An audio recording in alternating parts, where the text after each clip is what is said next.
ये पूरा रिफाइनरी को नेट कार्बन जीरो पर लाने का पूरा प्रयास कर रहे हैं और पिताजी का वो ख्वाब है जल्द से जल्द हो। आप न्यू एनर्जी को लीड कर रहे हैं उस वर्टिकल को, क्या उसकी भी झलक हम आगे आते हुए देखेंगे यहाँ पर? अभी हमारा काम जोरों में चल रहा है, 4000 एकड़ में डेवलप कर रहे हैं। जब तैयार होगा पहले मैं आपको लेकर आकर पूरा घुमाऊंगा। आप मुझे फिर कब बुला रहे हैं जब ये नया प्रोजेक्ट जो आपको मैं दिसंबर 20 को बुलाऊंगा।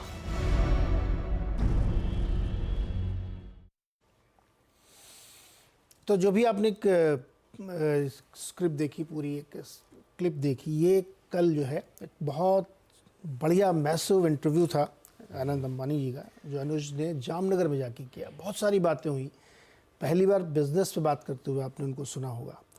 तो स्वयं चूँकि अनुज यहाँ आ चुके हैं, तो क्या फील था कि जामनगर जाके उनसे बात करना, पर्सनली विज़ बात करना, कैसा रहा एक्सपीरियंस और क्या क्या चीज़ें आपने ऑब्जर्व की? नीरज जी गुड मॉर्निंग, आशीष गुड मॉर्निंग। Good morning. एक चीज़ आपने सही की कि ये इंटरव्यू कल था, क्योंकि टेक्निकली संडे को हम गए थे वहाँ।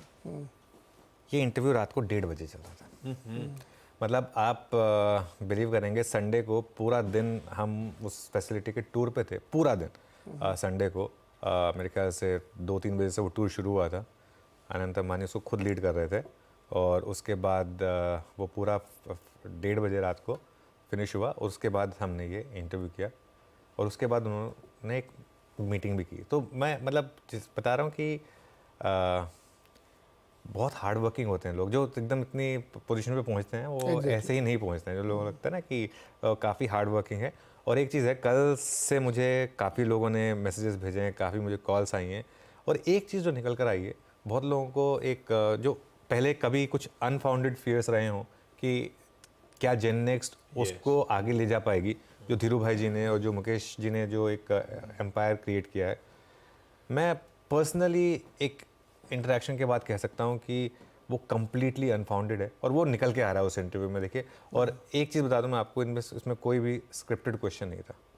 ये सारे क्वेश्चन जो भी थे मेरे, जो दिल दिमाग में आया, जो मैंने पूछे, और ऐसा कुछ भी वो नहीं था कि ये इसमें से ये एडिट कर दीजिए, वो कर दीजिए, ऐसा कुछ भी नहीं था। एकदम प्योर क्लीन इंटरव्यू और मुझे बहुत अच्छा लगा। और जामनगर बहुत शानदार जगह है, मैं आपको बता रहा हूँ। जामनगर एक, मुझे ऐसा लग रहा था मेरी लाइफ ना वहाँ जाकर 2 साल बढ़ गई, क्योंकि इतना मतलब वो फेफड़ों को यकीन नहीं हो रहा था कि कहाँ आ गए आप। तो मुंबई वाले फेफड़े मुंबई में तो कि भाई कहाँ पे आ गए आप, इतना क्लीन ग्रीन और मतलब बिल्कुल। और जो कार्बन न्यूट्रल की जो बात कर रहे हैं, ऑब्वियसली वो जिस तरीके के वहाँ पे पूरा पेड़ और सब है, और वहाँ पर AQI एकदम बिल्कुल मतलब लेस देन 50, और बहुत मज़ा आया। और उनका विजन देखकर मुझे मतलब बहुत अच्छा लगा। और क्लियरली एक चीज़, कंपनी सेफ हाथों में, जो ये कह सकते हैं आप, रिलायंस इंडस्ट्री जो है, हमेशा ट्रांजिशन के टाइम डर लगता है, हमेशा हमेशा ट्रांजिशन के टाइम जो डर लगता है ना,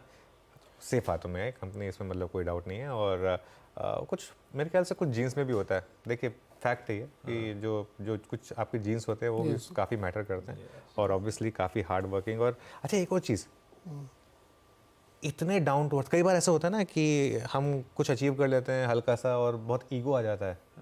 मतलब हल्का सा भी ईगो नहीं है, इतनी मतलब सॉफ्ट पर्सनैलिटी। वो बातचीत से लग रहा था जब सुन रहे थे तो, मतलब 5 बार इन्होंने गीता पढ़ी हुई है, ठीक है ना।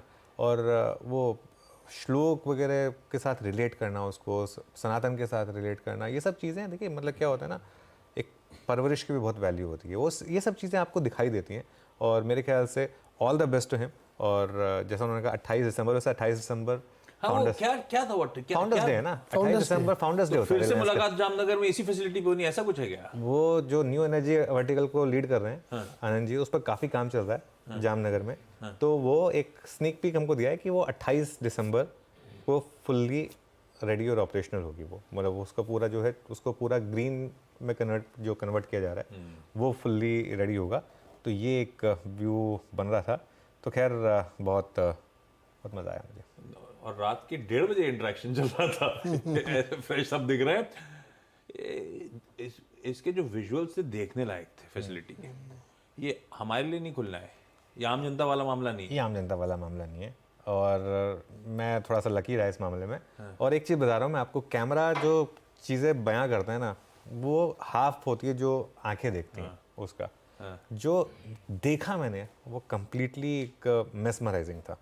मतलब वो जो इन सब क्रिएचर्स के साथ जो हमने टाइम स्पेंड किया, ऑब्वियसली हमें भी एक रिस्ट्रिक्टेड काफ़ी रिस्ट्रिक्शन थे, क्योंकि मेन क्या है ना, इनको ये नहीं फील होना चाहिए जो एक जैसे भगवान श्री कृष्ण ने कहा था ना कि हर जीव मेरा हिस्सा है, तो बेसिकली इस फिलॉसफी पे वहाँ पे काम हो रहा है।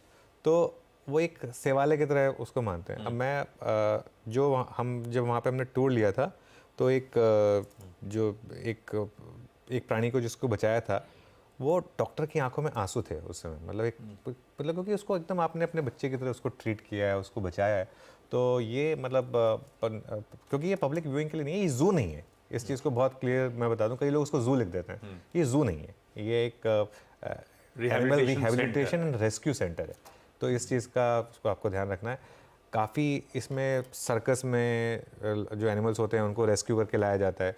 ज़्यादातर वो एनिमल्स होते हैं, या फिर वो एनिमल्स होते हैं जो मतलब किसी और वाइल्ड लाइफ में बहुत ज़्यादा इंजर्ड हो चुके होते हैं और वहाँ पर उतनी फैसिलिटीज़ नहीं हैं। फॉर एग्जांपल, जो फैसिलिटीज़ इस लेवल की यहाँ पर हैं, तो उनको यहाँ पे लाया जाता है। तो हेल्थ रिगेन कर देंगे तो वापस छोड़ दिया जाएगा जंगलों में। हाँ बिल्कुल, तो ये सब चीज़ों का यहाँ पर ध्यान रखा जाता है। खैर एनीवे, ये पूरा इंटरव्यू अब यूट्यूब पर है एक डॉक्यूमेंट्री के साथ, उसको आप देखिए CNBC आवाज़ के यूट्यूब चैनल पर। मेरे ख्याल से आपको अच्छा लगेगा, मुझे बहुत अच्छा लगा, आपको भी